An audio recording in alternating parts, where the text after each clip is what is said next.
Ladies and bad boys, Andy here, day 234 of the Inner Winner Show. So why am I saying bad boys? Because we are doing a reaction again. I'm going to go over, you can see it on the screen on the YouTube channel. We're going over the channel that we did before called, I think it was called Social Media Decoded before. And they've actually just changed their name right now in the middle of this goddamn video. In the middle of me sitting down to do this goddamn video, they're now Bad Boy Lifestyle Official. So I actually kind of like that a little more. Maybe it's cheesy, whatever. Says the guy who has that poster behind him. Whatever, I'm doing it ironically. That's what I'm going to say. I do actually love, like, legitimately having that poster up. So you guys on the podcast, you can't see, but behind me there's a giant poster that says, "This guy fucks." And I love having that poster up when girls are over. I want to get it on a t-shirt. One of my coaching clients had it on a t-shirt or has it on a t-shirt. I still have to do a podcast talking about that, actually. Shout outs to him. He's a fucking legend. And he went around approaching girls to win a bet. I had a $50 bet that whoever was the first person to wear a shirt that says, "This guy fucks," while hitting on women, 5 women, gets $50. He was the first. He manned up. He did it. He bought the shirt. He went around. Kudos to him. What a fucking legend. So we're going to go through this YouTube or this Instagram again. Third time I've done this.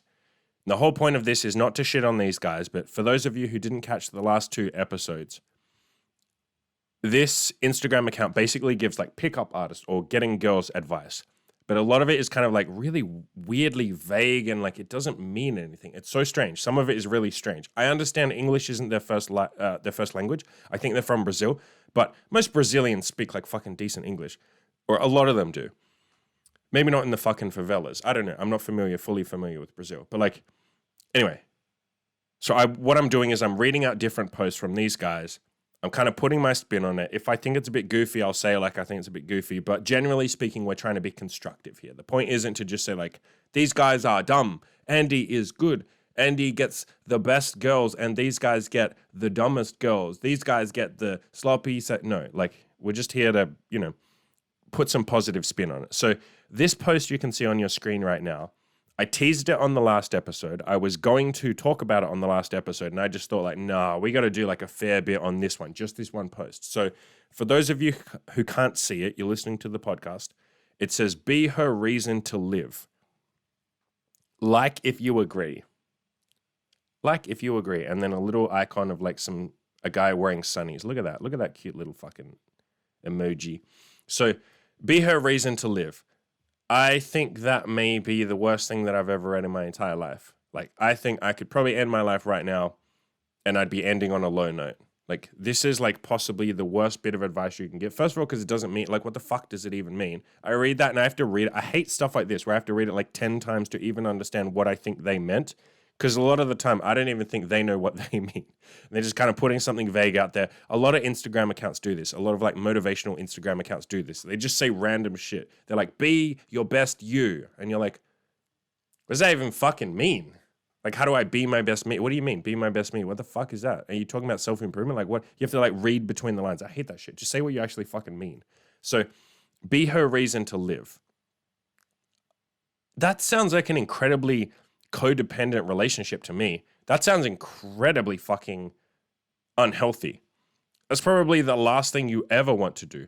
I kind of get the point they're making here. So maybe I'll meet them. I'll try and extend an olive branch, so to speak. And I'll try and say like, I think they mean you want to be, no, it's just a fucking terrible bit of advice. Please don't be her reason to fucking live. Jesus Christ. What happens if you dump her? What, she's going to fucking kill herself? I get the sentiment of what they're trying to say. They're trying to say you want her to respect you. You want her to look up to you. You want to be exciting to her. Like, sure, but like those are things that you do for you, not really for her. Like, you want to be a man that you're proud to be. You want to be the best you that you can be. Hey, I brought it back. You want to build yourself up and improve yourself so that you're proud of who you are. So you look in the mirror and you're like, yeah, I'm fucking all right. I'm a decent dude. I like myself. Like you want to be walking around liking who you are. It just makes life easier. You achieve your goals more. Obviously, it's like a goal that we all want, right? Like I want to like myself. We all want to like ourselves. And through that process of you learning to like yourself, becoming someone that you like, you don't just learn to like yourself. You have to build yourself up until you are someone worth liking, worth respecting, worth your own respect, or worth respecting yourself, I should say. When you get to that point, girls will respect you. They will like you. They will look up to you. They will even revere you. Sometimes they will think you're amazing. Sure. I don't think you should be her entire reason to fucking live. Like, that's just awful advice. Especially, let's go a little deeper here. Because I think a lot of what they're talking about, their Instagram is bad boy lifestyle. So they're clearly talking about, casual sex. I'm sure they're mostly talking about casual sex, right? Maybe like shallow relationships or short-term relationships, not shallow. But if you're talking about any sort of like medium relationship, even a short-term relationship, for God's sakes, like, you don't want to be her reason to fucking live. That is so unhealthy. It is unhealthy for you. It is unhealthy for her. Again, what happens if you don't want to see her? What happens if you can't give her attention right at that very second? You want her to be independent. You want her to have her own life going on, right? You want her to have her own goals. A big part of what I push is leaving girls better than you found them, helping build them up. Just because not only does that make you feel good, it makes them feel good. It's really fucking beneficial to you guys. If you can push the girls that you're dating, even if you're just seeing them casually and you just offer a little bit of advice, you're like, oh, hey, like, like she mentions offhandedly, I really want to like get stronger in the gym. And you can be like, oh, like, why don't you get a personal trainer? Or like, why don't I give you a gym program? It'll take me like 2 minutes. Like, go to this website, go to aworkoutroutine.com. They have some brilliant free workout routines that work really fucking well. That's my go-to website. So just say that to her. You're just like, yo, go to aworkoutroutine.com. Have a look on there. Like, these little snippets of advice. You don't have to be a fucking mentor or something. Just like little bits of advice. The more you build girls up with those tiny little bits of advice, guess what happens? They throw that shit back at you. They start building themselves up. They start working on goals. They start realizing, oh shit, I'm allowed to improve as well. It's not just like a man's thing. It's not a male thing. I can improve myself. I can get better. I can look better. Guess what? Now you're dating a girl that you respect even more. Now she looks better every time you see her because she's losing fat or she's hitting the gym. She's gaining a bit of muscle. Like, you like her more because you're like, wow, this bitch is like on the same level as me. She's like working on self-improvement. Like, I really like her. Like, we vibe. She's fucking cool. And then she'll start giving it back to you. She'll start pushing you. She'll start giving you little bits of advice. Maybe you need help with something that she knows how to do. And she'll be like, oh, I can help with that. Like, this shit comes back. I'm a big believer in like, not karma, but like, the more value you give to other people, they give it back. A big reason you guys follow my shit is because I give so much value. I'm trying to give so much away for free as much as I possibly can. Look at my goddamn Tinder guide. It's like 130,000 words for free. The more I give, the more you guys give back to me. And so, where the fuck was I going with this? That's a much healthier version of a relationship rather than a girl who completely needs you to live. I guess where I was going with the self-improvement stuff with women is you want to kind of teach them to be independent through that process. Like, yes, you're helping them. They'll obviously help you back in return, or you hope they will help you back in return. But you're trying to build up their independence. That's been a big thing that I've pushed with Imogen. You need to be independent. You need to have your own life going on. You need to have friends that I don't even know. Like, maybe I know their names or whatever, but I don't meet them. They're your fucking friends. You need to have your fucking hobbies. She goes off and does shit that I will never be a part of. I'm interested in it. I like to ask her, like, how was it? Maybe she can show me pictures of it. Maybe one day I'll go along and have a look, but like, it's her life. She does life drawing, as in, where they draw like nude models and shit like that. She draws and paints and stuff like that. She does that by herself. Cheerleading, volleyball. She goes to her own gym. Obviously, we go to a completely different gym. She does her own shit at the gym. She has like fucking 5 friends that I don't know. She's got more friends than that. She's got like fucking 20 friends that I don't know. What else? Just like a bunch of shit like that she goes off and does. She goes on walks by herself. And then I obviously have a bunch of shit that I do by myself that she will never be a part of. You really want to have an independent life as much as you possibly can. You don't want to get to a point where you're her entire reason to live. That is such a goddamn burden. And we can flip that and say you don't want a girl to be your reason for living. We call that one-itis. It's the one is the loneliest number. It's worse than having no fucking women. Having just one that you're obsessed with. It's okay to have one woman if you're monogamous and like you're comfortable and you have your own life. That's fine. But we're talking about when you're obsessed with her and you can't think of anything else. You can't eat. Like, if she doesn't reply to your text, you're there getting anxious. Like, oh my God, what if she's fucking cheating on me? Oh my God. Like, you don't want to be her reason to live and you don't want her to be your reason to live. That's fucking an awful position to be in. It's too much of a burden. Not only is it unfair on the person who feels like they need the other person. So If you are her reason to live, it's not fair on her. And guess what? It's also not fair on you. Because think about the burden and the pressure that comes from knowing that you are like her biggest reason that she's happy, or her reason to live, as these guys put it. Like, what a fucking burden. What if you're having a bad day and she needs attention from you, or she needs love or affection, or she just needs you. She needs you to be nice or something, or happy or whatever. And you can't do it because you're having a bad day. If you're her reason to live, what else does she fucking have? Right? At that point, she's going to be like, fuck, well, I have no one. That's why you want her to have her own independence. So that's why you want her to have her own life, and you as well. So that if you can't be there for her, which will happen inevitably, there are plenty of times I can't be there for Imogen. I try my best, but there are days when I'm just too fatigued. And in those moments, we have a little catchphrase that we say. I will say, I'm sorry, I just don't have anything to give today. That's what I say. I just don't have anything I can give you today. I just don't have anything. There's nothing in the tank. I'm sorry. I'm just running on empty. I just can't give you anything today. I'll say that. She knows what that means. And in those cases, then she needs to go off to her friends and say, hey, yo, or call her mother, or whatever it is. Reach out to one of her counselors, post on a forum, watch a fucking funny movie that'll make her feel better. She has to have her own like support network that she can go to. And so do you as a guy. You can't rely on her entirely to make you feel better or to be your grounding. Like, yes, you can be her rock. Maybe she's your rock. It depends on the relationship and the dynamic. You can be someone's rock. Sure. I'm Imogen's rock. Of course I fucking am. I think you guys would have guessed that anyway, right? But I can't be her only rock. I can be her main rock, but I can't be her only rock. It's an incredibly unhealthy position to be in. I'm really disappointed that they put this up here, because I think this is just I get what they're saying, but they're saying it on a surface level. I think they just haven't thought through what they're actually saying here. Be her reason to live, fuck no. A better way of phrasing it is, build yourself into the type of man that women will love, or will respect, or will look up to, or will admire. There you go. That's a better way of phrasing it. So we'll move on. We spent 13 minutes on that one. This one made me laugh. This next one is work on your facial expressions. There you go. I just worked on my facial expressions. Did I do it right? You guys on the podcast, you can't see, but basically I'm making silly faces. So work on your facial expressions. I don't even know what that means. That was one of the ones that like made me laugh. And I was like, what do I even do with that? How do I work on, what's the actionable step here? Because a lot of these, and Instagram motivation in general, they would just say something and you're like, cool, that makes me feel good. I feel good. Yeah. And then if you think one step forward, if you think for more than 5 seconds about it, you're like, wait, I feel good, but what am I actually supposed to do? Like, wait, how do I change my life with this? And it's like, you can't. That wasn't the point. I guess you could say these people have a different rule book, as in my rule book, Andy, my mission with you guys is to like fix your fucking lives, to build your life. I shouldn't say fix because your lives aren't broken, but like to make your lives better. So that's why I give you actionable steps. You can say these guys' rule book, what they actually care about, a lot of the time is just like, I just want people to feel good. And you're like, but do you want them to actually change their lives? And I'm sure they'd say, yeah, I do. But like, they don't really. Like, they kind of just want you to feel like good. And if you do change your life, awesome. But that's not kind of their main mission. So stuff like this, I don't even know how this is going to even make anyone feel good, or I don't know what you do with this. Work on your facial expressions. Can we even take any actionable advice from this?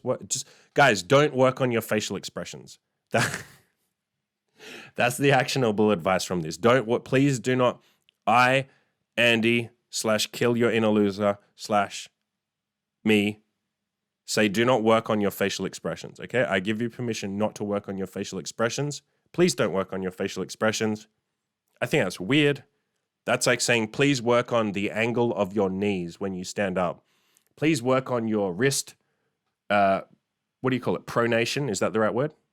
Like, don't do that. Make sure your wrists are always straight. You guys can't see on the podcast, but work on your finger fucking symmetry. Like, this is just such a weird thing to work on. Work on your facial expressions. If they'd said like smile more, I'd be like, yeah, fine. Like we can do something with that. We can say like relax a little more, have a little more fun. Remember, this is only a game. Life is meant to be fun. Don't take things too seriously. Yes, be serious about your goals and fine, but remember to also throw in a little bit of fun every now and then. Maybe schedule one fun activity every week. That was something that Chris from Good Looking Loser used to recommend. I recommend the same. Every Sunday, I have a day off. I don't do any work. I say I don't do any work. I always inevitably end up doing work, but I'm not supposed to be doing work, and I'm a naughty boy if I do. But Sunday is like my day off, and Imogen and I go on a road trip. The other day, actually, I should have done a fucking podcast on what we did the other day. We did some fucking cool shit the other day. We went on we went to this cool place called like Surfers Paradise. Shout out to anyone in Australia who knows where that is. And we stuck our feet in these like tanks, these water tanks, and these little tiny like weird fish nibble on your feet, like they suck on your feet and kiss them. It's so fucking weird. It tickles like hell. It was like, I got some crazy photos from that. I tell you what, I will put the photos on the screen right now.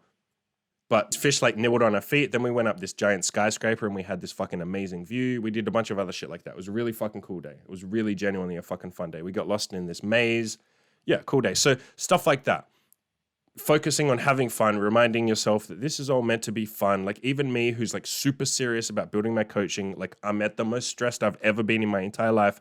I got to remind myself to have a bit of fun, relax from time to time. All work and no play makes Jack a dull boy. So we could have done something with that. But with what they've said, like work on your facial expressions, I don't really know what we do with that. Maybe I'll just say like, don't work on your facial expressions. That's the takeaway from this one. Please don't. Just your facial expressions are fine, guys. Like, unless you literally are an autistic child, in which case, like, if you're autistic and you're listening to this, you've already figured it out, right? If you're an autistic adult male, you've already figured out like facial expressions and shit. You don't even need this advice. This advice is good for like someone who's autistic and is like 6 years old. Like this is good advice. Like, yes, work on your facial expressions, figure out how to like emote, figure out how to smile, figure out how other people do shit so you can fit in a little better so you don't feel like an outsider. Like, so society treats you better. Yeah, sure. That's good advice. That's actionable advice. That's brilliant advice. Maybe this was written for kids with autism. Like, fine. But for anyone else, if you're an adult with autism, you figured that shit out fucking 15 years ago, right? This is not good advice for you. And for anyone who doesn't have autism or for anyone else, like, this is just the worst advice ever. This will make you over analytical. Like, this will make you, I'm sure every dude with autism, I know like several dudes with autism, but I worked with one dude. I had a couple of coaching calls with one dude with autism. I'm sure he would tell you, like, dude, like, I spent like a bunch of my life having to figure shit out and having to be in my fucking head and figure out like all this kind of stuff, like social interactions, how to talk, what to say, how to make small talk, all this shit. I'm sure he would say, like, the last thing I want is for other people to be in that headspace where I was. And like working on your facial expressions or over-analyzing your facial expressions will put you in that same mindset where you have to over-analyze. And that guy had to. Guys with autism have to figure out facial expressions. They have to work on them. Why, if you've already figured them out, would you just make yourself more anxious and neurotic and insecure? Just please don't work on your facial expressions unless you literally don't know how to smile, in which case, sure, like there are ways to fix that. But you guys all know how to fucking smile. You know how to emote. Don't work on your facial expressions.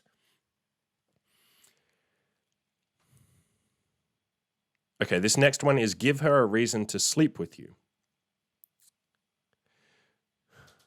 You don't need to like give her a reason, so to speak. A better way of phrasing it is like, be a man that women want to sleep with, or become a man women want to sleep. You don't have to be that man. You become that man. It's a slow process. It'll take a bit of time, take a bit of practice. You'll suck at the start, improve your looks. They talk over in the description here about money, status, beauty. I think they just mean looks when they say beauty. Or emotional, like horny, pleasure, love, feeling safe. I actually don't think this is bad advice, especially what they said here. They said, as long as you create a reason, it will happen effortlessly. It won't be completely effortlessly. Like, we do all have to make moves. We are the men. We have to make the moves. Like, a woman's not just going to come and sit on your face out of nowhere. Now, if you get yourself attractive enough, women will hit on you. But when I say hit on, they'll make it really obvious that they want to talk to you. Or they will start a conversation and be like, hi, how are you going? Like, they won't say like, yo, you're fucking hot, big boy. Let me get some of that D, boy. I want that D all up in my P. That doesn't happen. So it won't happen effortlessly. I disagree with that word, but I think they're almost on point here. They're almost on the money. You do want to work on, status. They're almost correct, right? Just, you guys know the shit. Like, improve yourself, work on your looks.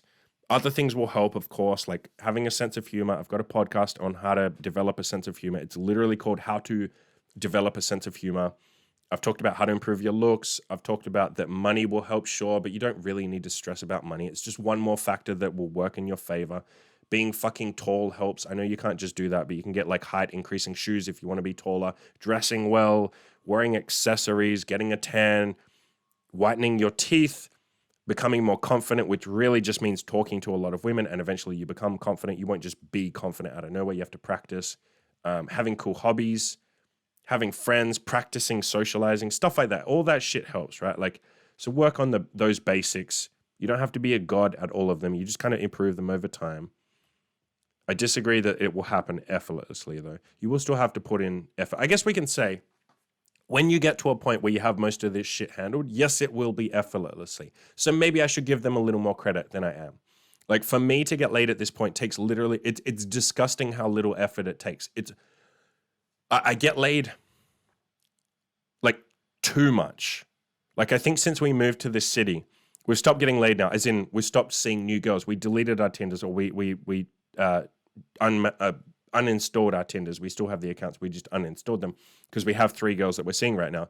But like, since we moved to this city, I think we said we had sex with like 11 women or something, or 10 women or something, between like together in threesomes, like 10 women or something in the first like 3 months or 2 months. I think it was in the first 2 months. Because there was a point where it was like 4 girls in like fucking 5 days or something. And it got overwhelming. It's like, shit, we don't have time in our schedule. And like, Imogen isn't someone who wants to, because she's a woman. She doesn't want to just like sleep with a bunch of girls in the way that like men, do. And I don't want to sleep with a bunch of girls at this point in time. I've kind of had my fill of that. I'm more likely to sleep with more women than she is. But what the hell point was I making? Sometimes I go off on these tangents and then I forget how to bring myself back. It only happens when I'm tired. Whatever. I'm not fucking perfect. There you go. Don't be perfect. That's what I'll say. Effortlessly. Yeah. So it's easy when you get to a certain threshold. Like, when you look decent enough, you're confident enough. And that, again, that's just practice. That's just talking to a lot of women. When you get to that point, it does feel effortlessly. Effortless. Why did I struggle to say that word? So they are correct here. Yes, it can become effortless. Why am I struggling with that word? It can become effortless.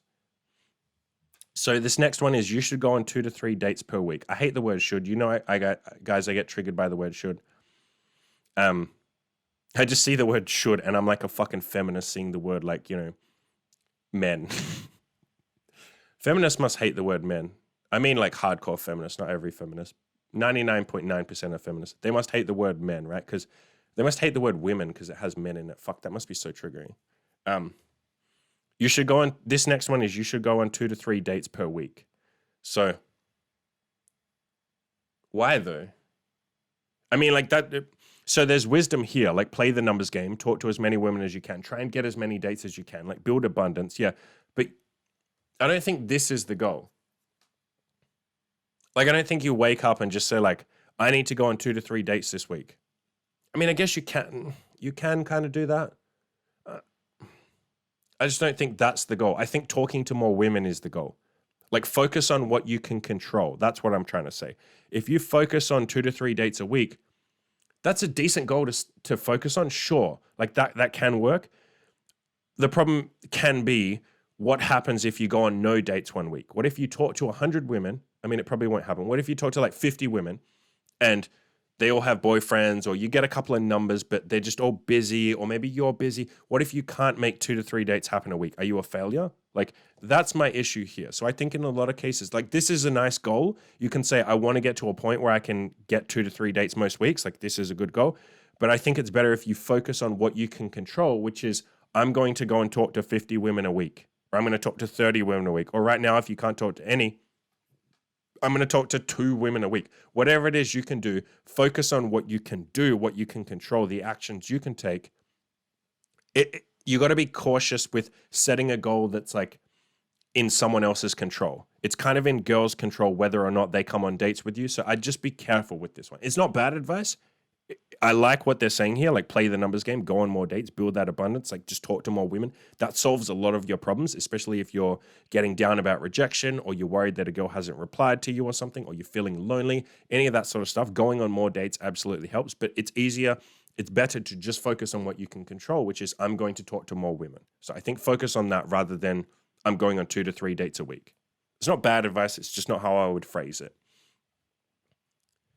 And we're going to finish up with a fun one. This is another one of those super vague ones that doesn't really mean anything. It says training makes you good. So there you go, gentlemen. Training makes you good. Like a good person, or good in bed, good at cooking, just good. Nice. It makes you good. We could just probably leave it there. I don't actually know what to say to this one. I guess we can talk about how training is important. I'm going to assume they mean training in the gym. I hope they mean training in the gym and not like training your asshole or something to take a big dildo. Maybe that'd make you good. I don't know. Yeah, I don't know with this one, guys. Like, go to the gym, obviously. I think that's pretty mandatory. If you're not already going to the gym, absolutely start going to the gym. Put on some muscle. Get leaner. That helps more than anything else. Honestly, being lean, you obviously need a baseline level of muscle, and the more muscle you can put on to a certain point, you probably don't need to be a bodybuilder. But yeah, hitting the gym. So I think this is decent advice. I think they've just phrased it. I'm probably being a little harsh here. Like, English isn't their first language. I guess I'm just commenting on the fact that I'm nitpicking the fact that this is so deliberately vague. Like, training makes you good. I would have rephrased it as like, training is mandatory. Something like that. Or hit the fucking gym. Like, go to the fucking gym. I guess we can talk about what to do if you've never been to the gym. Because there was a point where I had never been to the gym and I was terrified. Get a personal trainer, or if you can't afford a personal trainer, take a friend with you. I did that the first time. I was literally terrified to go into the gym because I thought everyone was going to judge me. I thought I was going to look like the skinniest person in the gym. And I actually was like the skinniest person in the gym. So that fear came true. But I literally texted one of my friends and I was like, yo, man, I got to be real with you. I haven't told you this, but I've never been into a gym in my entire life. Like, I had never gone into a gym. And I was like, I'm fucking terrified, man. I got to be real with you. I feel like a little pussy, but like, can I just like come with you one day? And he's like, oh shit, man, I had no idea. Like, yeah, dude, yeah, come with me. And so like, I was fucking, I literally like hung on to him. I didn't like grab onto him, but I was basically like following him around. I was never on my own. I just like walked behind him the entire time. Even when he went to get a drink, I like came with him because I was fucking terrified of being in there. And then I did that with another mate as well. I messaged him and I was like, yo, dude, I'm super nervous about going to the gym. You know, I've only been once before. Can I come with you? And he's like, yeah, man, that's fine. Like, and so same thing. I like tagged along with him. He showed me how to do all the exercises. Like, you know, I was terrible at them at first. Obviously, I was weak as shit. Over time, I became a little more confident. And then eventually, I think I went with them like 2 or 3 times, like maybe 2 times each. So like 4 times in total, something like that. And then I eventually was able to go by myself. Then I got a strength training coach. You can just get a personal trainer or something, someone to like help you, show you the exercises, make sure you don't hurt yourself, show you the proper form, show you how progressive overload works, show you how to get stronger, tell you what to eat, all that kind of stuff. I honestly don't think you should, if you're someone who's nervous to go to the gym, I don't think you have to do it alone. Like, get a friend, get a training buddy, pay a personal trainer. Even if you just pay a personal trainer for 1 session a week and you go by yourself the other like 2 or 3 times, however many times you go into the gym, fine. But just someone that can keep you accountable once a week. Someone that can show you everything so you don't feel so scared. Because I get it. I was terrified to first go to the gym. It can be fucking scary. So we'll finish up. I can only record these for half an hour at a time. My camera runs out of... We'll only record for half an hour. It runs out of like fucking, I don't know, bullshit. So we won't shit on these guys too much. Some of their advice is a bit goofy. Some of it is correct. I will do more videos on this. We still got a bunch left to do. Holy crap. This could be like another fucking 5-part series. And I think we're having fun with these. I've had a couple of people tell me like, these are pretty decent. I enjoy watching these, you know. I got my girlfriend Imogen to listen to one of these and she said, yeah, it's like decent. So we'll keep doing this formula. I won't do them all the time. I'll intersperse with other normal content.